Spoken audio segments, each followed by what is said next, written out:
Common law marriages, as discussed in video 1 of this common law series, which you may want to go back and watch, can lead to green card success, not only for the spouse in a common law marriage, but other immigrants. Here's a second point that I want to make about common law marriages. We've been discussing up to this point that a common law marriage can help carve out a path for an immigrant spouse to obtain permanent residency through a United States citizen, or in some cases, permanent resident spouse. However, there are other immigration situations where a common law marriage can make a difference.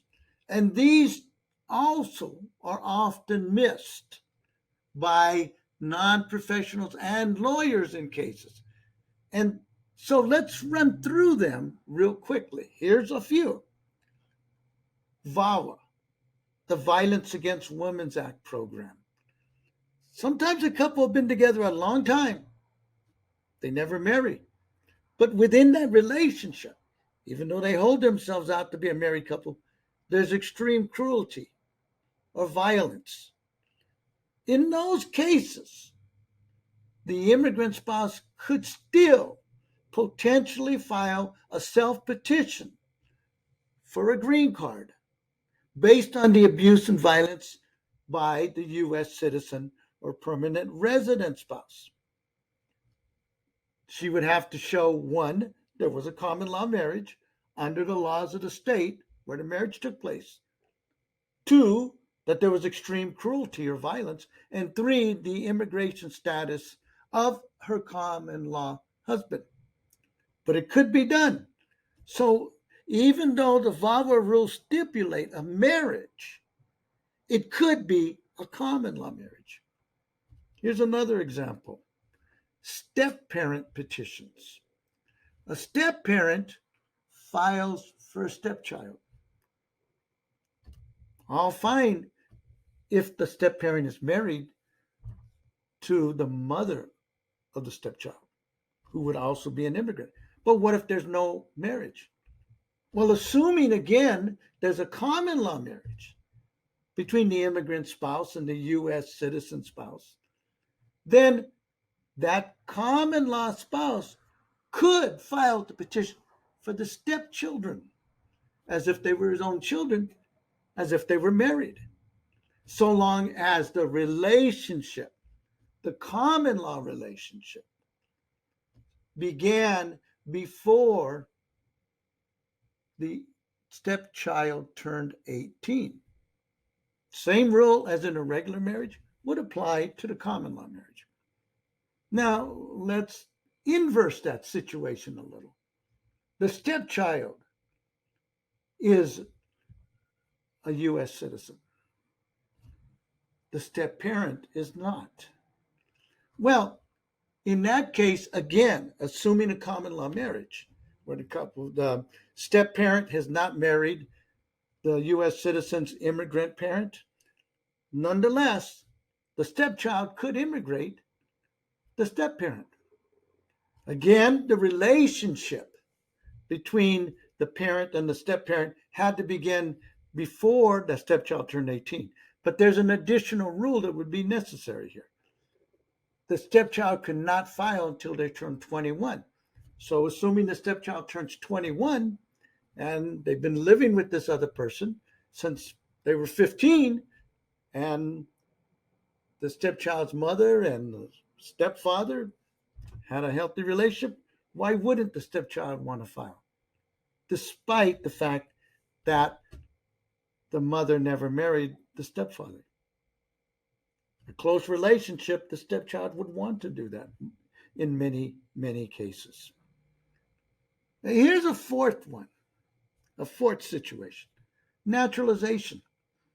As long as the person who wants to naturalize is a permanent resident for the requisite amount of years, 3 years, 5 years, even if that person became a permanent resident as a result of a common law marriage, they could still naturalize. Now, In such situations, you can expect the USCIS officer to go backwards to make sure that the law in the state where the common law marriage occurred was really, really met. They're going to re-review the permanent residence records. They're going to be very careful, and they're going to want evidence again, most likely, of the common law marriage. So, and those are really the issues of proof that are going to be common in almost all of these situations.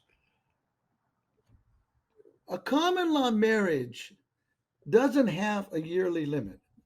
Doesn't have to be a 6-month relationship, 12-month relationship. A lot of people think the 7 years is a 7-year rule. No, there's not. It depends on the rule of the state or the country where the common law marriage transpired. The biggest issue in common law marriage cases is going to be the issue of fraud. Are they just trying to do this?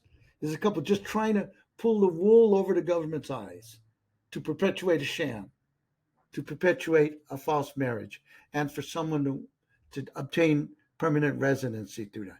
Those are the two big evidentiary issues that you have to be ready for in any of the situations that I raised. And there are other types of situations where a common law marriage could potentially help immigrants.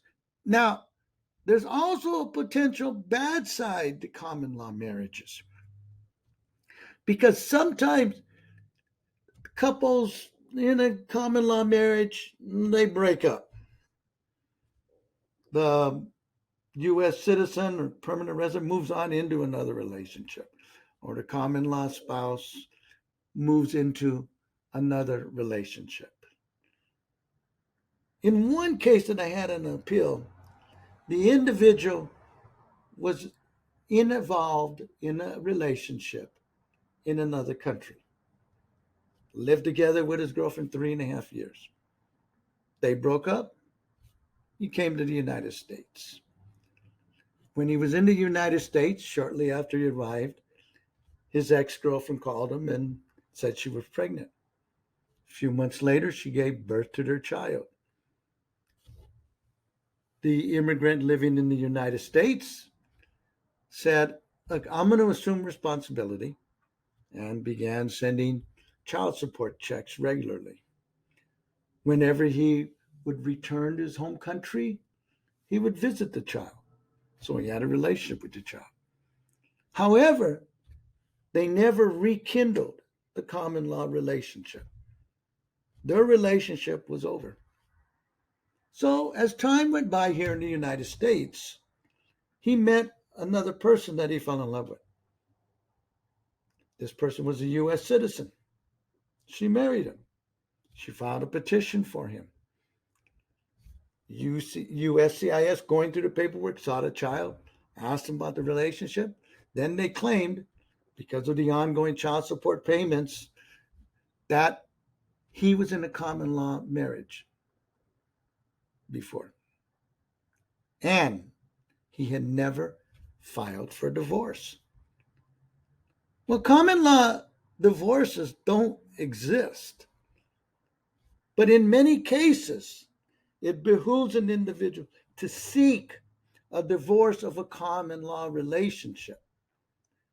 So they filed a traditional divorce for the common law relationship. They have to prove the relationship, then they go ahead and file the divorce.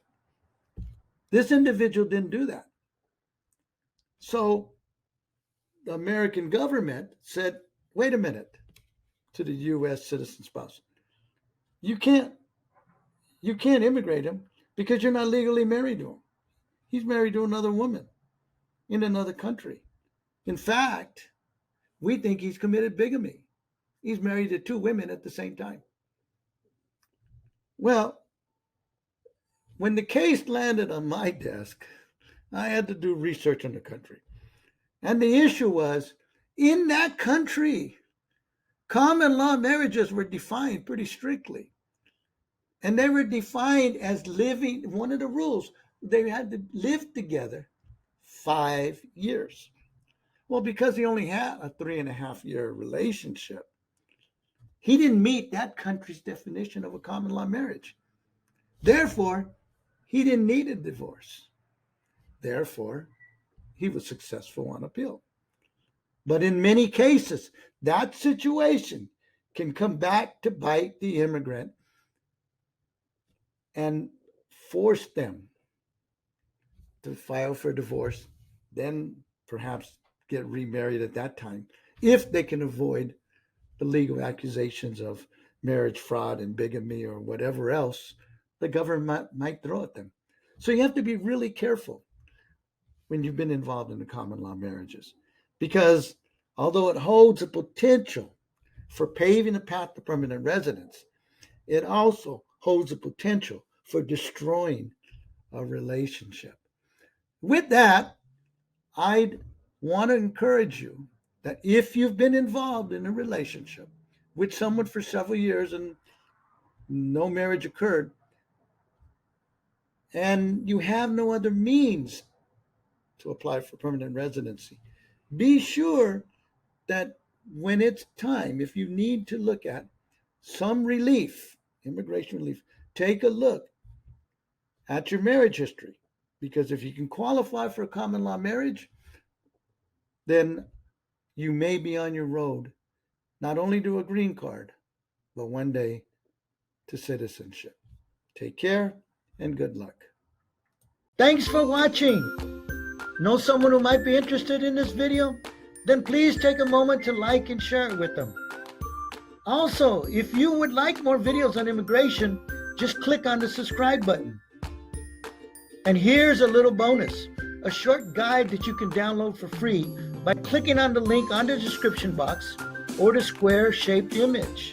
Plus, if you have ideas for videos you'd like to see, write a short comment below or feel free to contact me at carlos@VitaraImmigrationLaw.com. My name is Carlos Vitara.